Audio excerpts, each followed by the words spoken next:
இன்றே டவுன்லோட் செய்து உங்கள் ஃபேவரட் ஷோக்களை என்ஜாய் பண்ணுங்க. சொந்த குடும்பத்தை நகையை திருடுறதுக்கு சம்பளம் கொடுத்து வெளில இருந்து ஒரு திருடனை கூட்டு வந்திருக்கீங்க. சை, வெளியே இது தெரிஞ்சா காரி துப்புவாங்க. மச்சான், நடந்தது நடந்து போச்சு, விட்டுருங்க.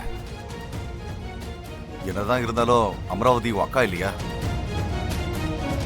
இந்த குடும்பத்தோட மூத்த பொண்ணு அமராவதி. ஆனா அவங்களே இப்படி பண்ணலாமா? இப்ப என்ன பண்றது? நடந்தது நடந்து போச்சு, நடந்ததை மாத்த முடியாதுல்ல. மன்னிச்சு விட்டுருங்க. எத்தனை தடவையா? எத்தனை முறை தான் உங்களை மன்னிக்கிறது? நீங்க ரெண்டு பேரும் ஏன் இவ்வளவு கேவலமா நடந்துக்கிறீங்க? சிவா, இப்படி எல்லாம் பேசுறதுக்கு தான் அரெஸ்ட் பண்ண விடாம தடுத்து இன்ஸ்பெக்டர் கிட்ட சண்டை போட்டு எங்களை கூட்டிட்டு வந்தியா? இதுக்கு பேசாம அந்த ஆளை எங்களை அரெஸ்ட் பண்ண சொல்லிருக்கலாம். உங்ககிட்ட எல்லாம் அசிங்கப்பட வேண்டியது இருக்கு. ஏங்க, அவங்கிட்ட என்ன பேச்சு? இவன் யாரு என்ன மன்னிக்க? வாங்க.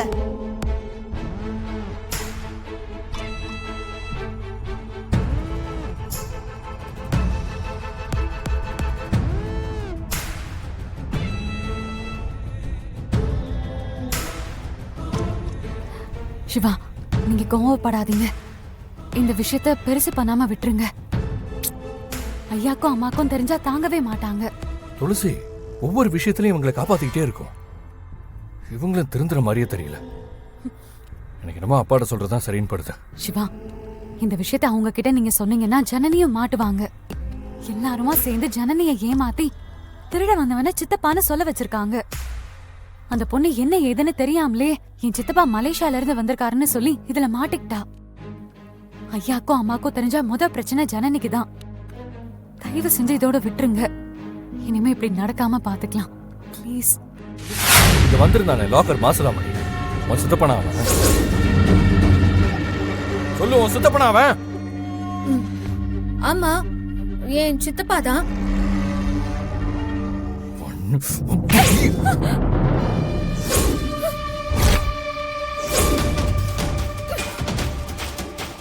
இப்ப எதுக்கு என்ன அடிக்கிற?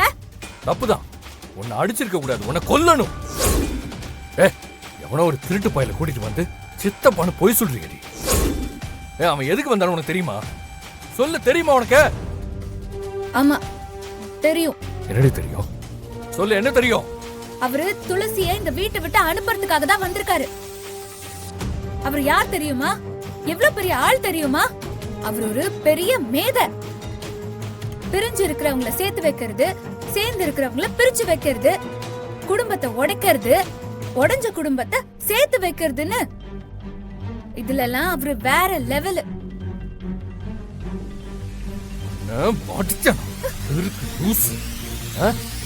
அவன் சரியான திருட்டு போயிட்டு. அவன் இந்த வீட்டுக்குள்ள நம்ம கிட்ட இருக்கிற நகையெல்லாம் திருடுறதுக்காக தான் அக்காவும் மச்சானும் பிளான் பண்ணி கூட்டு வந்திருக்காங்க. இல்ல, அந்த ஆளுக்கு ஒரு சம்பளம் வேற. அது தெரியாம நீயும் வந்து சித்தப்பன் சொத்தப்பன்னு சொல்லி இந்த உண்மை மட்டும் தெரிஞ்சிச்சு நாளைக்கே உன்னை மலேசியாவுக்கு பேக் பண்ணிடுவாங்க.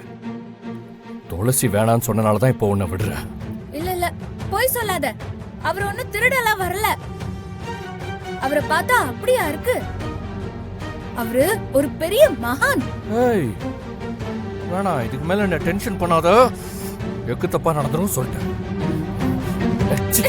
சிவா, லாக்கர் மாசிலாமணி வந்தது உங்களுக்கு நல்லது பண்றதுக்கு இல்ல. யார் அவரை கூட்டிட்டு வந்தாங்களோ அவங்களுக்கு நல்லது பண்ணிக்கிறதுக்கு தான்.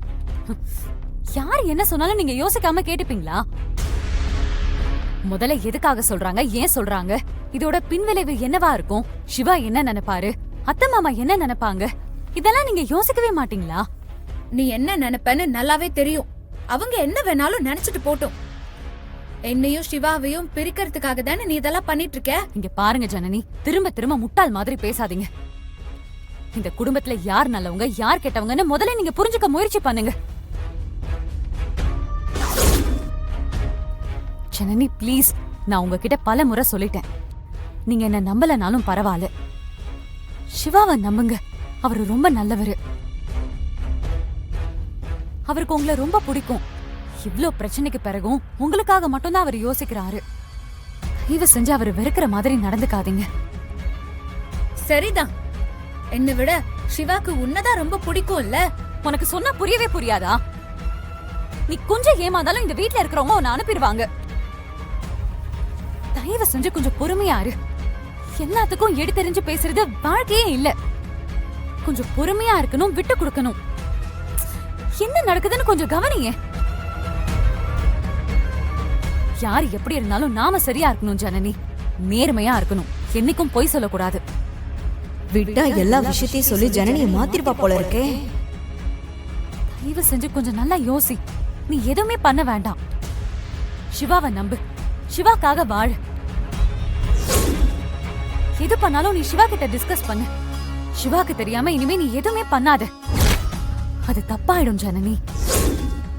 நீ என்னோட எதிரி, நீ எனக்கு அட்வைஸ் பண்றியா? உனக்கு நான் அட்வைஸ் பண்றேனா? நீ என்ன பெரிய இவளா? சொல்லிட்டே இருக்க, நீ என்ன மறுபடியும் முட்டாள் மாதிரி பேசிட்டு இருக்க? அந்த லாக்கர் மாசிலாமணி இங்க எப்படி வந்தாருன்னு முதல்ல உனக்கு தெரியுமா? அவரை யார் கூட்டிட்டு வந்திருக்கான்னு உனக்கு தெரியுமா?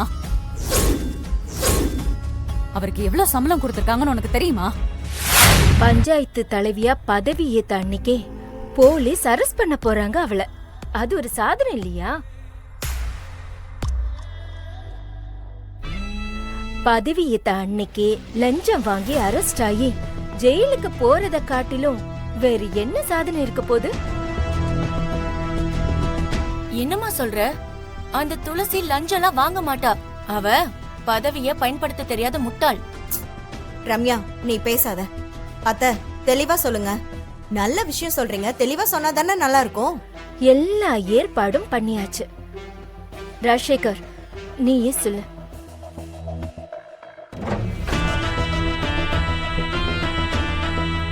ஆப்பிள் எல்லாம் எங்கேயும் போகாது, அப்புறமா சாப்பிட்டுக்கலாம். விஷயத்த சொல்லுங்க. அவசரப்படாத. நல்ல விஷயத்த நிறுத்தி நிதானமா சொன்னாதான் இன்ட்ரெஸ்டிங்கா இருக்கும். ஐயோ, நீங்க இழுத்ததெல்லாம் போதும். கொஞ்சம் டக்குன்னு சொல்லுங்க. ஆடியன்ஸ்லாம் ஆர்வமா இருக்கும்ல. லஞ்சம் கொடுக்கறதுக்கு ஒரு கான்ட்ராக்டரை ஏற்பாடு பண்ணியாச்சு. லஞ்ச ஒழிப்பு போலீஸ் அரெஸ்ட் பண்ணி இழுத்துட்டு போகும்போது லோக்கல்ல நியூஸ் போடுறதுக்கு லோக்கல் சேனல் எல்லாரையும் வர சொல்லியிருக்கேன். அது மட்டும் இல்ல, லோக்கல் மீடியா, பத்திரிகை எல்லாருமே வந்துருவாங்க. உண்மையாவா சொல்றீங்க? அது எப்படி? அவதான் லஞ்சமே வாங்க மாட்டாளே. அவதான் ரொம்ப நல்லவளாச்சே.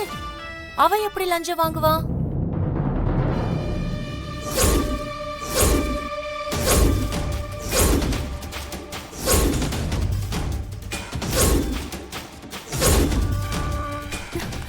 சூப்பர் அத்தை. இப்ப புரியுதா? துளசி ஒரு நாள் பிரசிடென்ட் தான்.